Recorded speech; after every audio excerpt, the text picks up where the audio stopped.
Film merupakan medium seni yang paling banyak mengandung unsur seni kreatif lainnya.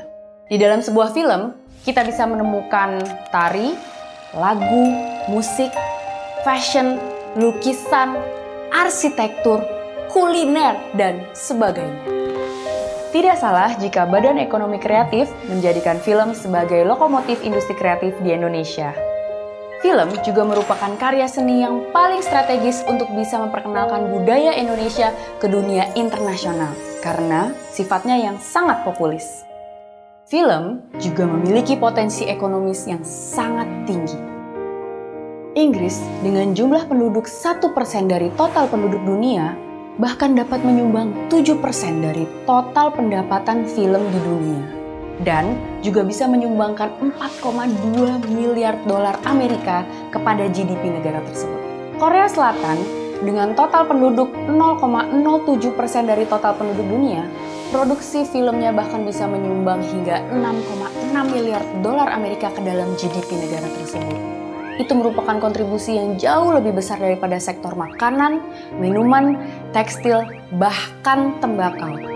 Produksi film di Korea juga bahkan sudah membuka lapangan pekerjaan hingga lebih dari 300.000.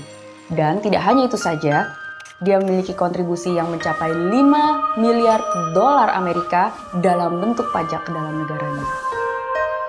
Industri film di Indonesia ternyata hanya bisa menyumbangkan angka yang kurang dari 0,1% ke dalam produk domestik bruto kita. Padahal jumlah populasi yang ada di Indonesia mencapai 253 juta penduduk.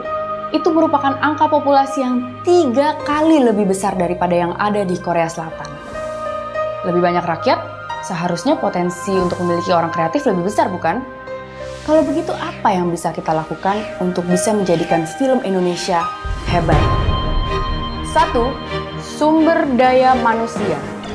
Banyak sekali orang ingin menjadi pembuat film, tetapi pendidikan film atau sekolah film di seluruh Indonesia tidak mencapai 10. Kita butuh lebih banyak pendidikan film, baik formal maupun non-formal, serta lebih banyak buku-buku tentang film dalam bahasa Indonesia.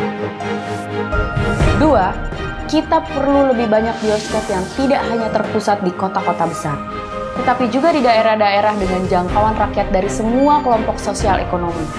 Ketiga, kita perlu kebijakan perpajakan yang lebih transparan dan lebih berpihak kepada pelaku perfilman. Selama ini, para pembuat film itu diharuskan untuk membayar pajak yang berlipat-lipat dari sejak pra-produksi, selama syuting, pasca produksi, hingga pada saat film diputar di bioskop. Sayangnya, tidak pernah dirasakan adanya dukungan yang berarti dari pemerintah untuk kemajuan perfilman nasional, dan bahkan hanya dimanfaatkan untuk kepentingan beberapa orang semata. 4. Kampanye nasional untuk mengembalikan kepercayaan masyarakat kepada perfilman Indonesia. Seiring dengan akan ditingkatkannya sumber daya manusia, perlu adanya kampanye nasional untuk bisa mengembalikan kepercayaan masyarakat kepada film-film Indonesia. Dan hal ini perlu diiringi dengan adanya penyaringan film-film yang akan masuk ke bioskop, sehingga film-film yang tidak memenuhi syarat ketentuan tidak akan bisa lagi untuk merusak kepercayaan animo masyarakat terhadap film Indonesia. Kelima, pemberantasan pembajakan film yang sudah terlalu lama dibiarkan sebagai perbuatan kriminal yang kebal hukum. Saatnya seluruh pemangku kepentingan film Indonesia bekerja sama secara sinergis untuk menjadikan film Indonesia kebanggaan orang Indonesia. Ayo, film Indonesia bisa!